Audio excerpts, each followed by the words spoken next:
নমস্কার সকলকে। আমার নাম শ্রী অচিন্ত্য চক্রবর্তী। আমি বিগত ৪ বছর ধরে নেদারল্যান্ডসে কর্মরত। কর্মসূত্রে আমি একটি আইটি কোম্পানির সঙ্গে যুক্ত হলেও আমি বিভিন্ন রকম পূজা পার্বণ হিন্দু রীতিনীতি অনুসারে করে থাকি। বিগত সময়ে আমি হইচই বাঙালি কমিউনিটির সাথে বিভিন্ন রকম পূজা পার্বণ যেমন দুর্গাপুজো, লক্ষ্মী পুজো, সরস্বতী পুজো প্রভৃতিতে পৌরোহিত্য করেছি। এছাড়াও বিভিন্ন বাঙালি পরিবার যারা নেদারল্যান্ডসে নতুন এসেছেন বা বহু বছর ধরে রয়েছেন, তাদের প্রস্তাবে গৃহপ্রবেশ বা সত্যনারায়ণ এই সমস্ত পুজোতে পৌরোহিত্য করেছি এবং যত দিন যাচ্ছে তত মানুষের সাথে পরিচিতি আরও বাড়ছে এবং তারা আমাকে বিভিন্নভাবে যোগাযোগ করছেন। তাদের থেকেও আরও সেই যোগাযোগটা ছড়িয়ে পড়ছে আরও মানুষের মধ্যে এবং তারাও আমাকে যোগাযোগ করছেন যাতে আমি তাদেরকে পুজো পার্বণে পৌরোহিত্য করে সাহায্য করতে পারি।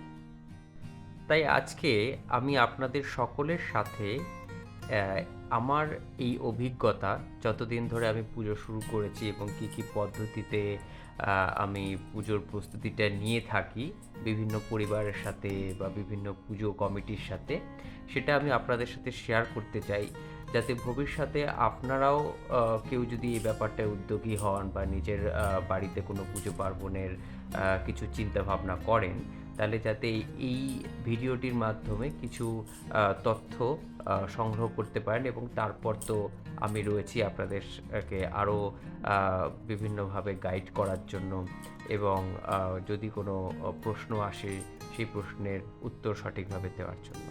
তাহলে চলুন আমরা দেখি যে পুজো পদ্ধতিটা কিভাবে শুরু হয় এবং তারপর কিভাবে এগিয়ে চলে এবং সবশেষে আমরা কিভাবে নিয়মকানুনগুলো ঠিকভাবে সম্পূর্ণ করতে পারি। যে কোনো পুজোর প্রস্তুতি শুরু হয় যোগাযোগের মাধ্যমে। আপনি আমাকে বিভিন্নভাবে যোগাযোগ করতে পারেন, যেমন আমার ফেসবুকে একটি পেজ রয়েছে প্রবাসী পৌরোহিত্য, তার মাধ্যমে আপনি আমাকে যোগাযোগ করতে পারেন। এছাড়াও আমার কন্ট্যাক্ট হইচই কমিউনিটির বিভিন্ন মেম্বারদের কাছে রয়েছে। আপনি তাদের মাধ্যমেও আমার কাছে যোগাযোগ করতে পারেন। যোগাযোগ করার পর সাধারণত আমি প্রথম যেটা জানতে চাই যে অবশ্যই আপনি কোন পুজো করাতে চান বা আপনি যদি সেই ব্যাপারে আলোচনা করতে চান যে কী পরিস্থিতিতে আপনি ভাবছেন, তাহলে আমি কি পুজো করার ক্ষেত্রে ভালো হবে সেটাও আমি গাইড করতে পারি।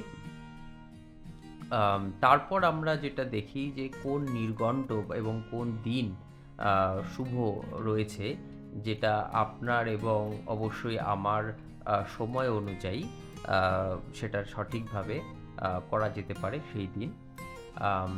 এবং সেই দিনটা যখন ঠিক হয়ে যায় তখন আমরা পরবর্তী পদক্ষেপ নিই, যেটা হলো যে পুজোর ফর্দ, মানে কোন কোন জিনিসগুলো খুবই প্রয়োজনীয় পুজোর জন্য, যেটা আপনাকে অবশ্যই জোগাড় করতে হবে এবং কোনগুলো কিছু জিনিস আছে যেগুলো হয়তো নেদারল্যান্ডস এই দেশে পাওয়া সম্ভব নয়। তো সেক্ষেত্রে আমরা কিছু কিছু অল্টারনেটিভ জিনিসের ব্যবস্থা করি।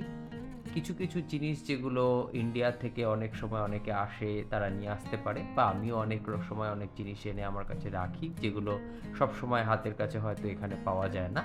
তো সেগুলো আমি পুজোর সময় সাথে করে নিয়ে যাই এবং যেগুলো এখানে পাওয়া যায় সেগুলো আমি বলে দিই যে সেই জিনিসগুলো পুজোর দিন জোগাড় করতে হয়।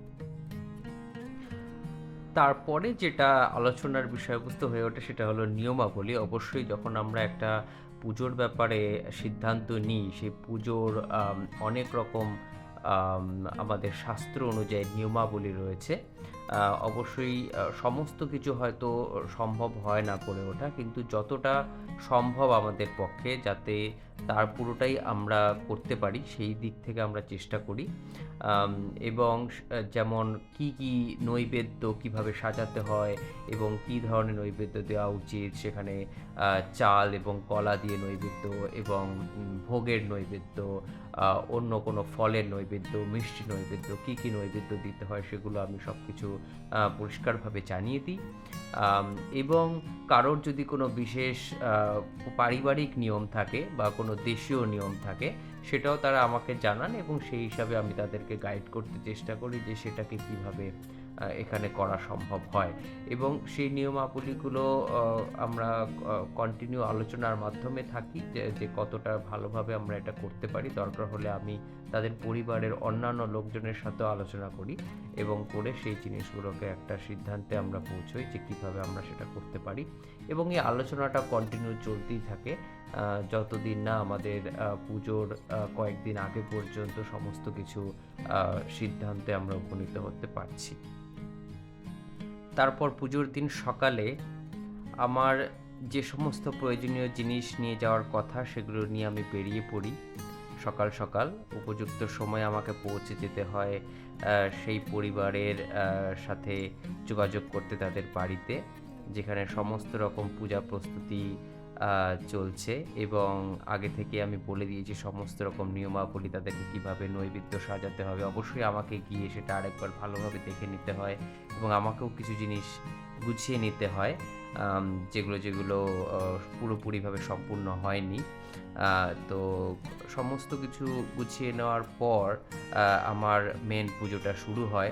আপনারা দেখতে পাচ্ছেন যে এখানে নানা রকম ফলের নৈবেদ্য এবং চালের নৈবেদ্য রয়েছে। তো এই কাজগুলো করার পরে যেটা আমাদের হচ্ছে, মেন পুজোর মধ্যে আমরা প্রবেশ করি। মেন পুজোর মধ্যে যেমন থাকে অনেক মন্ত্র, তেমনি থাকে অনেক রকম নিয়মাবলী, যেমন ঘট প্রতিষ্ঠা, দরজার পাশে যেটাকে আমরা দুয়ার ঘট বলি, সেই ঘট প্রতিষ্ঠার কিছু বিশেষ নিয়মাবলী আমাদেরকে করতে হয় পুজো শুরু করার আগে, যেটা খুবই একটি শুভ কার্য যেটা আমাদের পুজোর মধ্যে। এবং যেহেতু দুয়ারের মাধ্যমেই সবাই আমরা গৃহে প্রবেশ করি, তো সেই দুয়ারটাকে শুদ্ধ করা এবং সেখানে একটা পুজোর বিশেষ সামাজিক কার্য করাটা খুবই প্রয়োজনীয়। তারপরে আমাদের পুজো চলতে থাকে, যেখানে যেমন গৃহপ্রবেশের ক্ষেত্রে আমাদের মেন পুজো হয় বাস্তু দেবতার, এবং সেই বাস্তু দেবতাকে স্মরণ করে বিভিন্ন রকম পুজোর কার্যকলাপ চলে। তার পাশাপাশি আমরা নারায়ণ এবং অন্যান্য দেবদেবীরও পূজা করে থাকি, এবং তাদের কাছে সবসময় প্রার্থনা করি যাতে পরিবারের কল্যাণ হোক, গৃহের কল্যাণ হোক, সকলের কল্যাণ হোক। পুজোর পরে অবশ্যই অঞ্জলিটা খুবই জরুরি, যেখানে পুরোহিত বা যে পৌরোহিত্য করছেন তার দায়িত্ব হলো পরিবারের বাকি লোকজনের যে প্রার্থনা সেটা ভগবানের কাছে পৌঁছে দেওয়া, এবং সেখানে সঠিক মন্ত্রপাঠের মাধ্যমে সঠিক ফুল দিয়ে প্রার্থনার মাধ্যমে সেই কার্যটা সঠিকভাবে যাতে হয় এবং সকলে ভক্তি সহযোগে যেন ঠাকুরের কাছে নিজের মনস্কামনা করতে পারে সেই চেষ্টাটা করা হয়। যজ্ঞ একটা খুবই জরুরি স্টেপ বলতে হয় এই পুজোর মধ্যে, যেটা অবশ্যই নেদারল্যান্ডসে বিভিন্ন রকম পরিস্থিতি, যেমন এখানকার আবহাওয়া সবসময় সঠিক থাকে না, এবং ঘরের মধ্যে যেহেতু পুজোটা করতে হয় তাই যজ্ঞের যে ধুয়ো বা আগুনের প্রভাব যাতে খুব বেশি না হয় সেটাই মাথায় রেখে আমাদের যজ্ঞটা করতে হয় যতটা সম্ভব, এবং অবশ্যই এটা পুজোর একটা স্টেপ এবং পারিবারিক কল্যাণের জন্য এটা জরুরি।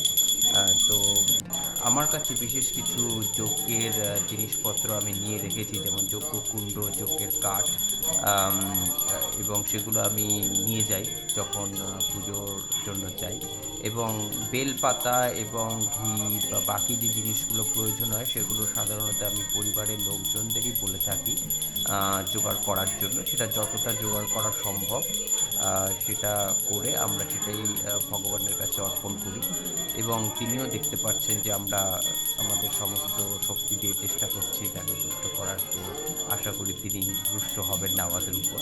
তো আমরা সেই বিশ্বাসেই এই কার্যটা করি এবং অবশ্যই যোগ্য প্রক্রিয়াতে পরিবারের কোনো একজন যে সবথেকে অভিজ্ঞ তাকে যুক্ত হওয়াটা দরকার।